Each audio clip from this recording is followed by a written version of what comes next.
नमस्कार, आप देख रहे हैं स्पोर्ट्स इम्पैक्ट। मैं हूं आपके साथ करुण कुमार।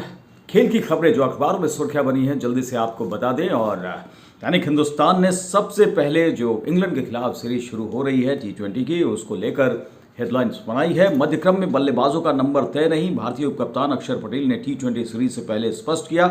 इंग्लैंड के खिलाफ ईडन गार्डन्स में पहला मुकाबला कल। विस्तार से इसके बारे में अखबार ने लिखा है, इंग्लैंड के खिलाफ बुधवार को शुरू हो रही 5 T20 मैच की सीरीज से पहले भारतीय उपकप्तान अक्षर पटेल ने साफ कर दिया कि मध्यक्रम में बल्लेबाजों का क्रम तय नहीं है। उन्होंने सोमवार को कहा, टीम में सिर्फ सलामी बल्लेबाजों का क्रम ही तय है। बल्लेबाजी क्रम में बार बार बदलाव के बारे में पूछने पर अक्षर ने कहा, यह सिर्फ मेरे बारे में नहीं है बल्कि टीम में सभी पर लागू होता है।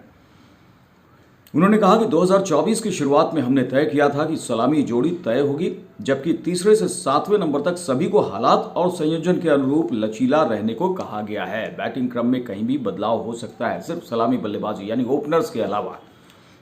तो ये साफ कर दिया उन्होंने। आगे अखबार ने लिखा है, तीसरे से 7वें नंबर के बीच सभी के लिए ये लागू होता है, यह अभ्यास सत्र में तय होगा। उन्होंने कहा, T20 क्रिकेट में सही समय पर सही बल्लेबाज का इस्तेमाल करना अहम है। उन्होंने कहा, अभी यहाँ आए एक ही दिन हुआ है, यानी कोलकाता में हमने कप्तान सूर्य कुमार यादव, मुख्य कोच गौतम गंभीर और खुद अक्षर ये बात की है आपस में। टीम नेतृत्व दल पर अतिरिक्त जिम्मेदारी है, बहुत कुछ बदला नहीं है। हमारे पास स्थिर T20 टीम है और ज़्यादा दबाव नहीं है। अब यहाँ से जो है वो देखिए, चैंपियंस ट्रॉफी के लिए भी सब पर नज़र रहेगी कि कैसा परफॉर्म कर रहे हैं सब। फिर इसके बाद वनडे है, 3 वनडे और फिर चैंपियंस ट्रॉफी, इसलिए काफ़ी अहम है ये मुकाबला भी। भारतीय क्रिकेट में बदलाव के बारे में और क्या इससे फायदा होगा, ये पूछने पर भारत के T20 उपकप्तान ने तथ्यात्मक प्रतिक्रिया दी। अक्षर ने कहा, बिल्कुल बदलाव का दौर आने वाला है, पर आखिर में ये चयनकर्ताओं यानी सिलेक्टर्स और कैप्टन का फैसला है। मुझे किसी को कुछ साबित करने की जरूरत नहीं है। उन्होंने कहा कि मेरा काम मुझे सौंपी गई भूमिका को पूरा करने और खुद में लगातार सुधार करने पर ध्यान केंद्रित करना है। अगर मैं अच्छा प्रदर्शन करता हूं तो टीम में मेरी जगह अपने आप बन जाएगी। यानी कि वो खुद के लिए भी कह रहे हैं और दूसरों के लिए भी यहाँ संदेश दे रहे हैं। वो मानते हैं कि वो सभी प्रारूपों के खिलाड़ी हैं। उन्होंने कहा कि मैं खुद को बताता रहता हूं कि मैं तीनों प्रारूपों में, हर फॉर्मेट में मैं खेल चुका हूं। मेरा ध्यान सिर्फ अच्छा प्रदर्शन करने पर है जब भी मौका मिले। मेरा मानना है कि मुझे किसी को कुछ साबित करने की ज़रूरत नहीं है, भले ही मैं चुना जाऊं या नहीं।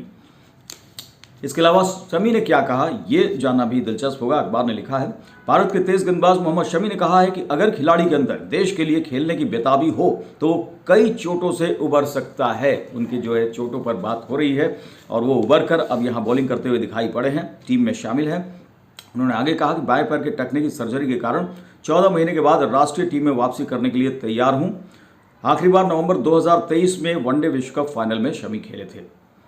बुधवार को इंग्लैंड के खिलाफ यहाँ यानी कोलकाता में टीम में के साथ उन्हें टीम में वापसी करने की उम्मीद है। शमी ने बंगाल क्रिकेट संघ के एक कार्यक्रम में कहा कि आपको अगर देश से प्यार है तो आप हमेशा फाइट बैक करते रहेंगे, चोटिल चाहे आप 10 बार क्यों ना हो जाएं, ये बड़ी बात है। देश के लिए जो खेलने की भूख है वो कभी खत्म नहीं होनी चाहिए। मेरे दिमाग में यही रहता है कि मैं कितने भी मैच खेल लूँ कम है। जब भी हम चोटिल होते हैं तो एक ही विचार आता है, कब वापसी कर सकते हैं, कितनी जल्दी वापसी कर सकते हैं।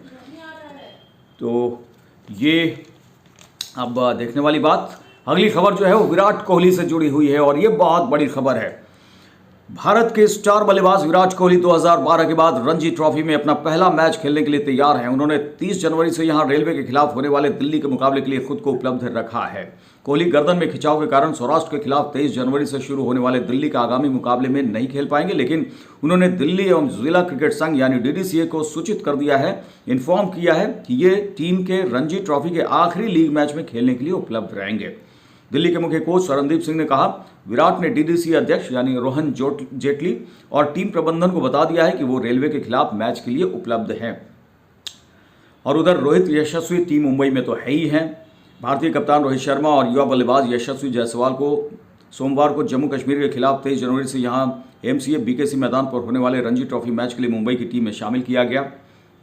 हालांकि अनुभवी खिलाड़ी अजिंक्य रहाणे टीम की अगुवाई करना जारी रखेंगे। रोहित ने शनिवार को खेले जाने वाले अगले दौर के मैच में भाग लेने की पुष्टि कर दी थी।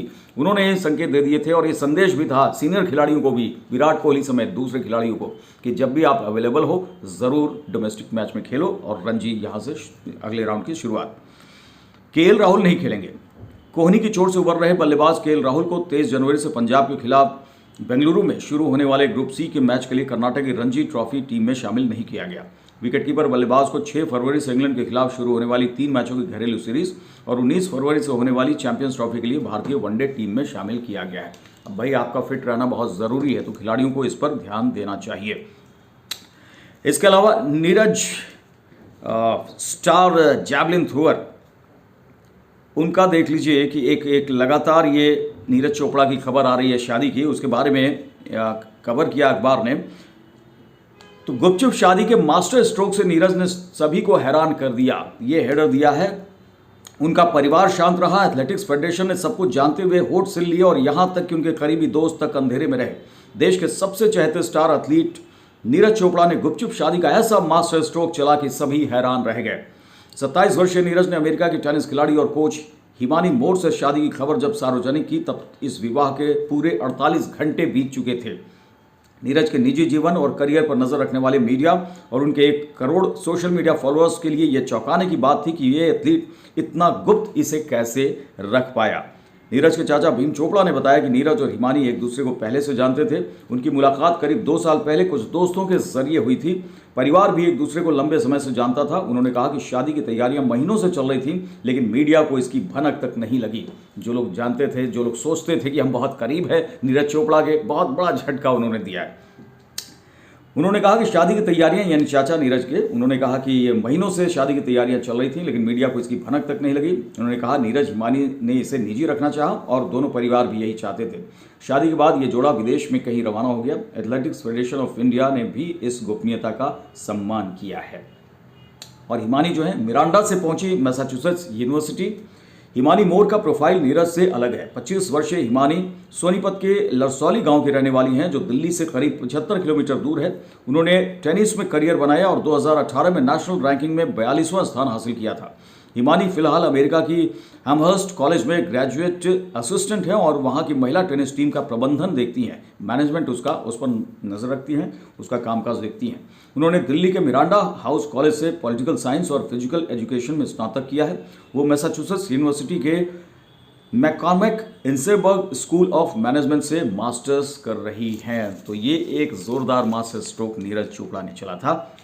एक और क्रिकेट से जुड़ी खबर, आखिरी खबर आपको बता दें।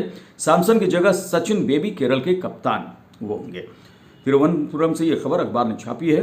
विकेटकीपर बल्लेबाज संजू सैमसन के इंग्लैंड के खिलाफ T20 सीरीज के लिए भारतीय टीम में शामिल होने के कारण 23 जनवरी से तिरुवनंतपुरम में यहां मध्य प्रदेश के खिलाफ शुरू होने वाले 6ठे दौर के रणजी मैच में सचिन बेबी केरल की अगुवाई करेंगे। हालांकि 30 साल के सैमसन के पास नॉकआउट चरण में खेलने का मौका होगा, क्योंकि केरल की टीम इस समय 18 अंक लेकर हरियाणा के पीछे ग्रुप में दूसरे स्थान पर है। सचिन बेबी केरल की अगुवाई करेंगे। मध्यक्रम के बल्लेबाज विष्णु विनोद को 15 सदस्यीय टीम में शामिल किया गया है। तो ये तमाम खबरें थी और लगातार जो है आप स्पोर्ट्स इंपैक्ट पर बने रहिए। खेल की एक एक खबर हम आप तक पहुंचाते रहेंगे। फिलहाल हमसे जुड़ने के लिए बहुत बहुत शुक्रिया। अगर आपने अभी तक हमारे चैनल को सब्सक्राइब नहीं किया है तो अभी के अभी ये काम जरूर कर लें।